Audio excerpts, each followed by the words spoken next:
It was the winter of 1959, deep in the heart of the Ural Mountains in the Soviet Union. The cold was merciless, the landscape endless and untouched, a vast wilderness of snow and silence. For a group of 9 experienced hikers from the Ural Polytechnic Institute, it was supposed to be a challenge, an adventure that would test their endurance and skill. They had no idea their journey would become one of the most haunting mysteries in modern history. The expedition was led by Igor Dyatlov, a confident and highly skilled 23-year-old engineering student. Alongside him were 8 other hikers, men and women in their 20s, all familiar with harsh conditions and trained for extreme weather. Their goal was to reach Mount Otorten, a remote peak known to locals by its eerie name. Don't go there. They began their trek in late January, cheerful, taking photographs and writing detailed diary entries. Their camaraderie was infectious. Laughter, songs, and the shared thrill of adventure filled the icy air. Everything seemed normal, even joyous.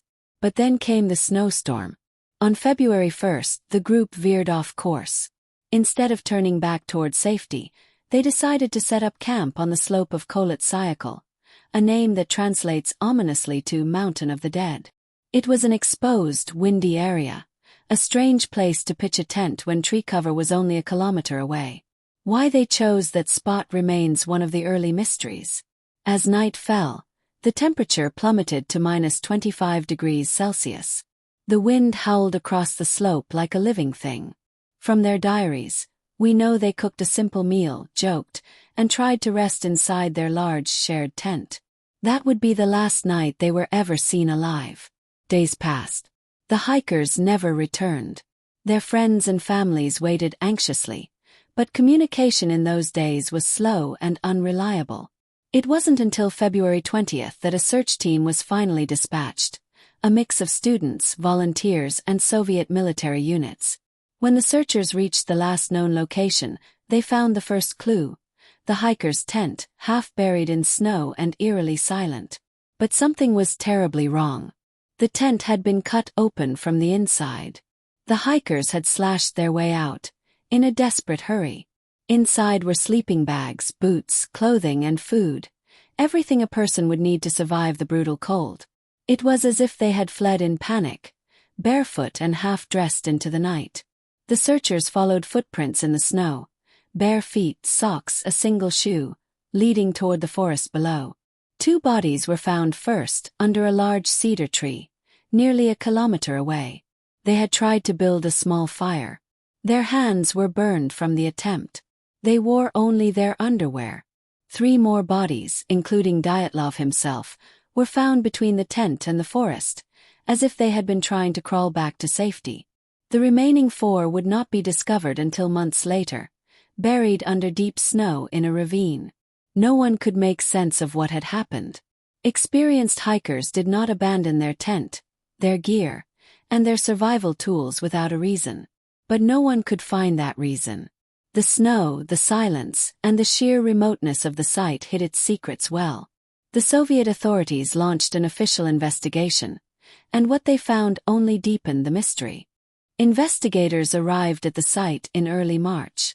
They meticulously documented everything: the torn tent, the scattered belongings, the positions of the bodies. But nothing fit together neatly. It looked less like a camping accident and more like a scene from an impossible puzzle. The autopsy reports revealed something bizarre. Some of the hikers had minor injuries, frostbite, bruises, and cuts from the elements. But others had suffered massive internal trauma, as if struck by a powerful force. One had a fractured skull. 2 had broken ribs so severe that their chests had collapsed, yet there were no external wounds to match the internal damage. It was as though the pressure had come from inside their bodies. Even stranger, one of the hikers was missing her tongue and eyes. This detail would later fuel decades of speculation, though most experts believe these were the result of natural decomposition in a running stream. Still, questions remained. What terrified 9 healthy young hikers into fleeing into a blizzard half-dressed? What kind of force could injure them so severely without leaving external marks? The official cause listed by investigators was a compelling natural force.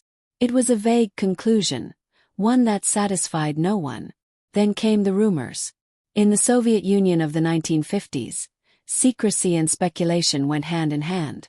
The government was quick to close the investigation, sealing the files and forbidding discussion. Locals whispered about UFOs, secret military tests, and paranormal forces. Others believed the hikers had stumbled upon a classified experiment, perhaps a missile test gone wrong.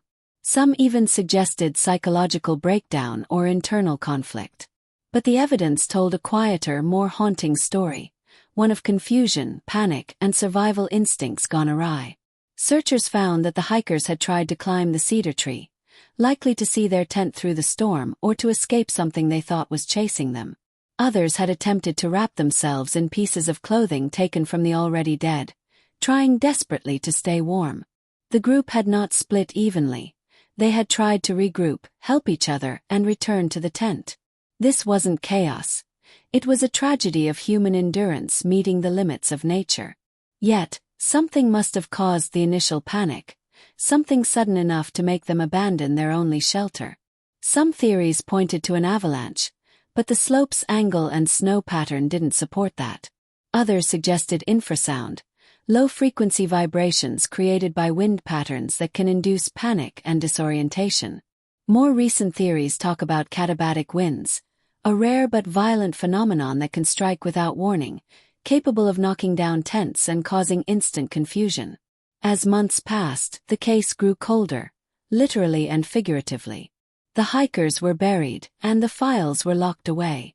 The mountains reclaimed their silence. But the questions never stopped echoing. By the 1960s, journalists and amateur sleuths began digging into the case. Each new generation rediscovered the Dyatlov Pass incident, adding new twists, new evidence, and new theories. It became more than just a mystery. It became a mirror for human curiosity, fear, and fascination with the unknown. The hikers' photographs, recovered from their cameras, told a poignant story. Smiling faces in the snow, playful poses, notes in diaries about how beautiful the night sky looked. None of them had any idea what was coming. Those images became haunting symbols, moments frozen in time, suspended between life and legend. For decades, the Dyatlov Pass incident remained locked in mystery. Every few years a new theory emerged. Some were scientific, others sensational. But all shared one thing, a desperate need to explain the unexplainable. One of the most enduring theories involved military testing. The area, remote and desolate, was known for secret Soviet experiments. Some claimed the hikers accidentally entered a restricted zone and were exposed to chemical or radiation tests. Traces of radiation were reportedly found on some clothing, though this could easily have come from the institute where they studied.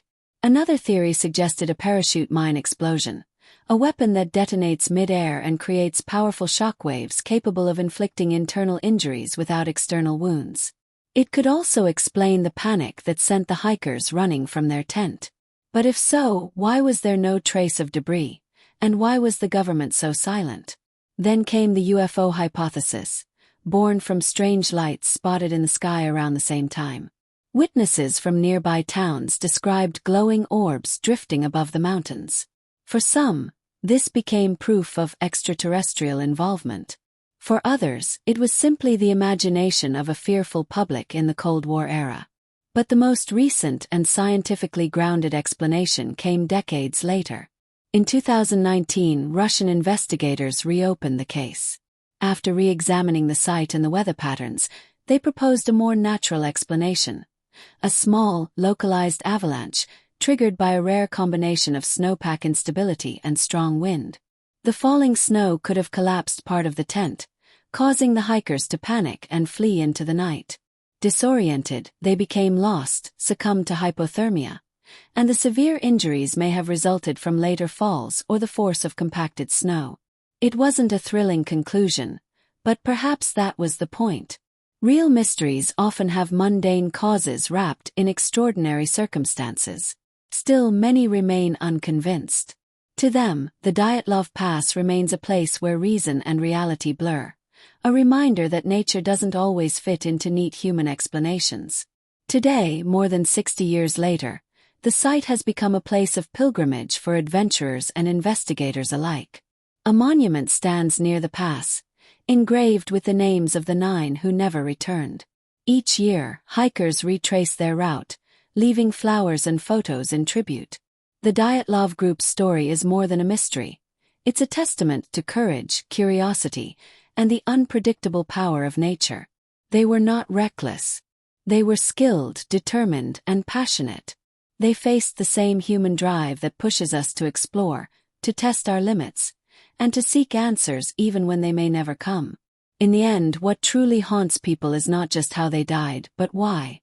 Why did 9 intelligent, experienced people make the decisions they did that night? Was it fear? Confusion? Something unseen? Perhaps the Dyatlov Pass mystery endures because it speaks to something universal.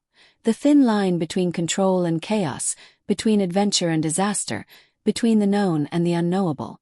The snow still falls quietly on the slopes of Kholat Syakhl. The wind still howls across the pass. And though decades have passed, the mountain still keeps its secrets, whispering them only to the cold and to the silence. Because in the end, some mysteries are not meant to be solved. They are meant to be remembered.